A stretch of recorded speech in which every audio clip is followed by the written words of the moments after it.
Paano ko pinasasalamatan at pinupuri ko ang aking Ama, na ikaw ang aking ilaw at aking kaligtasan, ang aking tapang at ang lakas ng aking buhay, at wala kang dapat katakutan kapag malapit ka.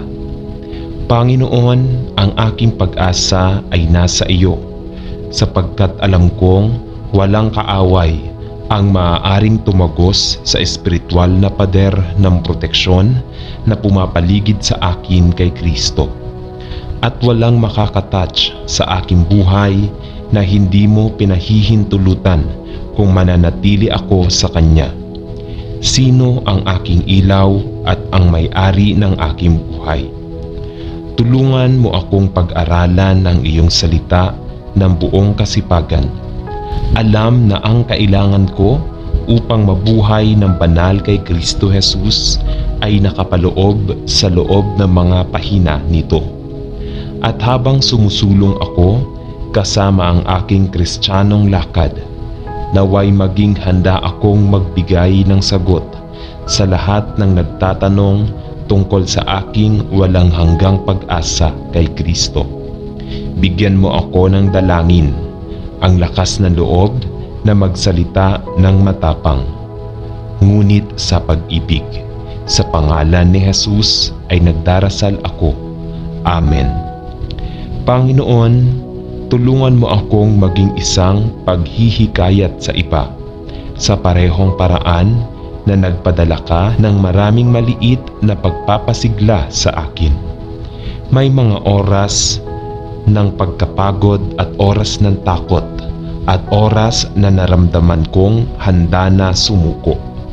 Ngunit palaging sa tamang oras ay may isang maikling tala o isang simpleng tawag o isang maliit na tanda ng iyong pagmamahal sa akin na ipinadala mo sa pamamagitan ng maraming mga tao sa buong pagmamahal mong inilagay sa aking buhay.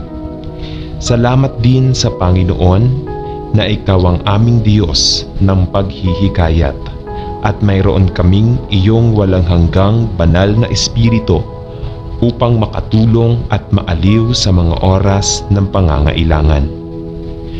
Turuan mo ako ng iyong daan at ang iyong kalooban, at tulungan mo akong laging makinig sa banayad na mga pag-uudyok ng espiritu ng aliw sa loob ng aking puso, upang hindi ko makaligtaan ang isang pagkakataon upang maging isang ministro ng iyong paghihikayat sa iba sa mga oras ng pangangailangan.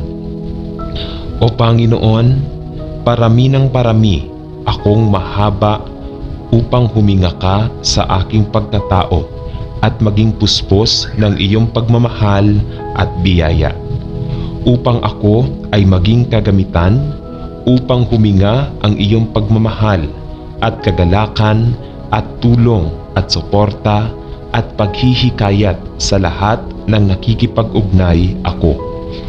Ipakita mo sa akin, Lord, kung paano ako pinakamahusay na maging isang paghihikayat sa iba at maaaring ituro sa buhay ang iba sa iyo at hindi sa aking sarili.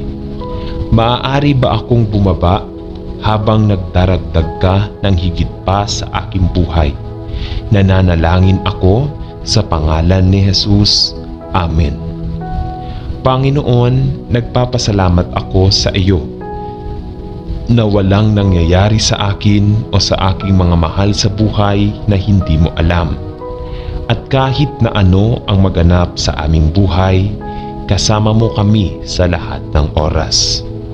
Panginoon, alam ko na ang mundong ito ay hindi aming tahanan at naghanda ka ng isang lugar sa kaluwalhatian para sa lahat ng nagtitiwala kay Hesu Kristo bilang tagapagligtas. Salamat sa iyo na kahit na mahirap ang buhay na ito, ay nagiging at kung anuman ang mangyayari sa amin, alam namin na kung ano ang tinitiis namin sa mga pagsubok ng buhay at ang kadiliman at sakit na maaari nating maramdaman sa daan ay isang araw ay aangat magpakailanman.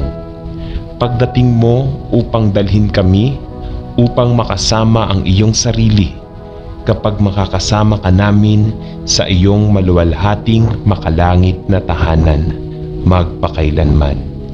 Salamat sa iyo na ang pag-iyak ng gabi na pinagdadaanan namin sa aming paglalakbay sa mundo ay talagang magtatapos sa pinakamasayang umaga na ipinangako mo sa lahat na nagtiwala sa iyo. Pinupuri ko ang iyong pangalan na tinago mo ang lahat ng aming mga luha sa iyong bote para alam mo ang aming kalungkutan at nangako na puksain ang lahat ng mga luha at sakit na tiniis namin. Panginoon, nagpapasalamat ako sa iyo na ipinangako mo na ang iyong biyaya ay sapat para sa lahat ng mga mahirap na oras at pagsubok na maaari naming matugunan sa mundong ito. Purihin ang iyong banal na pangalan. Salamat sa iyo na ipinangako mo ang sapat ng iyong kahangahangang biyaya upang suportahan kami sa pamamagitan ng ilang lakad sa mundo. Sa pangalan ni Jesus ay nagdarasal ako. Amen. Mahal na Ama sa langit, nagtitiwala ako sa iyo. Ngunit kung minsan ay nagtataka ako kung sapat na ang aking pananalig sa iyo. Purihin ang Diyos na ang aking pag-asa ay hindi tumugon sa aking sapat, ngunit sa iyo.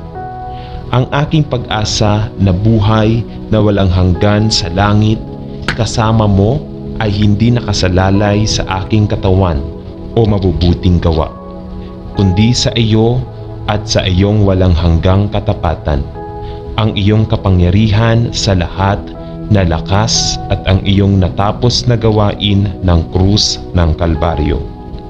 Ano ang kahanga-hanga kong Diyos, ikaw? At nagsisimula akong maunawaan kung ano ang ibig sabihin nito, na hindi ako dapat umasa sa aking sariling lakas, sapagkat ang aking lakas ay mabibigo.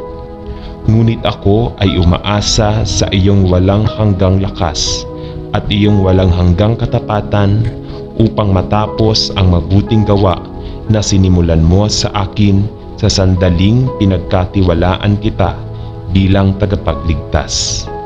Tulungan mo akong manatili sa iyo at magtiwala sa pangako na ibinigay mo sa lahat ng iyong mga anak sa Biblia, sapagkat ang iyong salita ay katotohanan at hindi masisira. O salamat, Panginoon, na pinili mong iligtas ang lahat ng nagtitiwala kay Hesukristo, at nangako na kahit na ang aking pananampalataya ay mahina o nabigo, hindi mo ako pababayaan.